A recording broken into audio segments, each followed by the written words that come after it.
तो जब काम ही सफाई का है तो बात को उतने सोचना चाहिए। अब उसमें कौन से बड़े नाम की बात आ गई, कौन सी मेरा नाम, ये चलता रहता है। ये संकीर्णता है, ये हमें आध्यात्मिक जीवन में पीछे ले जाती है और कहीं के हमारे मिशन को भी पीछे ले जाती है। गुरुदेव ने कहा बेटा जब मेरा मिशन आगे बढ़ रहा हो तो तू पीछे हट जाना, मिशन को आगे बढ़ जाना, तू बस आ जाना। ये साधना हमें जरूर करना है भाइयों बहनों। ये कुछ स्मरणीय बातें हैं। वेशभूषा की बात डॉक्टर साहब ने कह दी, उपासना साधना की बात कह दी, और तीसरी महत्वपूर्ण जो बात है वो ये है भाइयों बहनों कि जो साहित्य पर पूज्य गुरुदेव का लिखा हुआ है, साहित्य आप सभी को पता है कितनी पुस्तकें लिखी हुई, उसके बारे में बहुत पुस्तकें अलग अलग लेवल पर आप जा रही है। अभी पिछले दिनों आपको पता हो कुछ 5-6 साल 2011 से पहले एक वो वैज्ञानिकों ने 2 तारे सर्च की, हमने गाँव चलाया थे कि 2 तारों का नाम रखा जाएगा। आप किन्हीं भाइयों को पता, किन्हीं को पता है? हमने गाँव जाकर कहा था कि 2 तारों के नाम रखे, उसमें वोटिंग हो रही है। आप सभी को पता है कि वोटिंग हो रही थी और तारों के नाम रखे जाते हैं। तो वैज्ञानिकों ने 2 नए उपग्रह, प्राकृतिक उपग्रह सर्च किए थे तारे के, उनका नाम रखा जाना था। तो पूरे क्योंकि वैज्ञानिक तो जो है वर्ल्ड लेवल पे काम करते हैं, तो नाम तो कुछ वर्ल्डली होना चाहिए। तो उन्होंने कहा कि 2 साइंटिस्टों के नाम लाओ जिनके नाम पे इनका नाम रखेंगे। तो फिर पहले तो नॉमिनेशन होता है, उसके बाद तो फिर हमने वोटिंग करी। वोटिंग कब करते हैं? हम वोटिंग कब करते हैं? जब 10 कैंडिडेट खड़े होंगे तब एक वोट करेंगे। तो ऐसे वर्ल्ड से वैज्ञानिकों के नाम लिखे गए जिन्होंने एस्ट्रोलॉजी में काम किया था, खगोल शास्त्र। तो इंडिया से परम पूज्य गुरुदेव का नाम गया था उसमें। वो नाम जाने का आधार क्या था?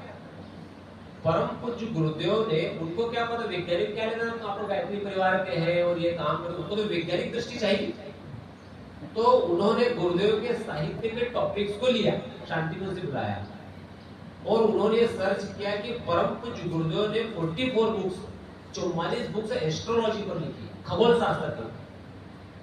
चौथी पढ़े हुए व्यक्ति खगोल शास्त्र के ऊपर 44 पुस्तकें लिख देते हैं और नासा उनको एज ए साइंटिस्ट रेफरेंस देता है। ये परम पूज्य गुरुदेव है। तो भाइयों बहनों, मैं आपसे व्यक्तिगत निवेदन करूं, आपका बेटा भाई होने के नाते, कि ये परम पूज्य गुरुदेव का जो साहित्य है यही हमारा प्राण, यही हमारा मार्गदर्शन, यही हमारी ऊर्जा है। उसको पढ़े बिना अगर हमारा एक दिन भी जा रहा है तो हम कहेंगे कि हम नुकसान ही झेल रहे हैं। उसमें इतनी सारी चीज लिखी। अभी तुलसी के बारे में कल परसों पढ़ रहे थे, तुलसी के चमत्कार, इतनी सारी चीजें साइंटिफिकली उन्होंने प्रूव करके रखी है कि तुलसी से ये होता है। बहुत सारी चीजें समाधान उसमें लिखे हुए, प्राणायाम है, योग है, ध्यान है।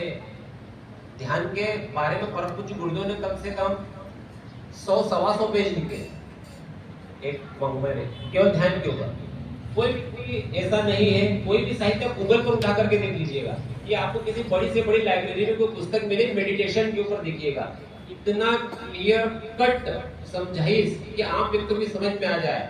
वहां से लगा कि साइंटिफिक क्या उसका होता है, रिसर्च वे में पूरा ध्यान के ऊपर लिखा।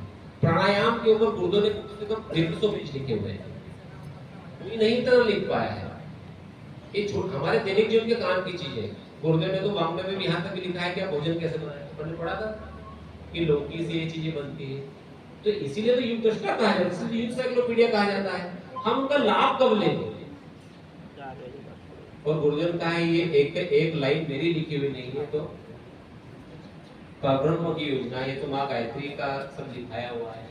तो उसको बड़ी श्रद्धा के साथ अगर हम पढ़ेंगे तो ये निश्चित मानिएगा कि उसमें हमारे जीवन में आनंद भर देने का 100% विधान लिखा है। बशर्ते हम उसको पढ़े, श्रद्धा पूर्वक पढ़े और उसको अमल में लाने की साधना हमारे जीवन में आ जाए तो निश्चित रूप से ये काम बनेगा।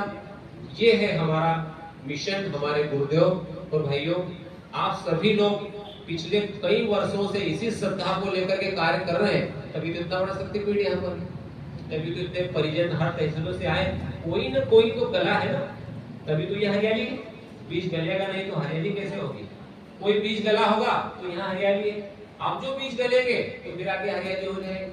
हमको गलना है, हमको बीज बनना है, तब नए युवा खड़े हो जाएंगे।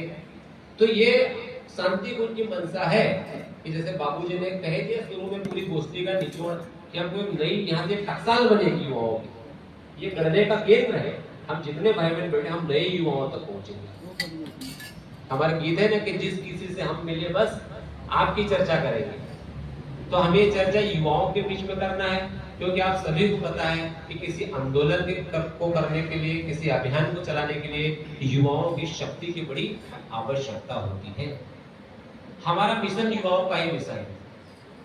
मेरे हिसाब से अगर मैं अनुमान लगाऊं तो यहाँ पर जितने भी लोग बैठे हुए उसमें से 70% भाई तो ऐसे होंगे जो 25 साल की उम्र में, 30 साल की उम्र में कहीं छोड़ गए।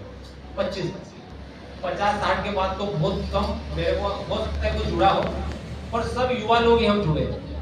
हम सब युवा लोग जुड़े 25-30, 25-30, 35 की उम्र में, 40 की उम्र में हम कोई सब 80% हम जुड़ गए हो। 20% हमारे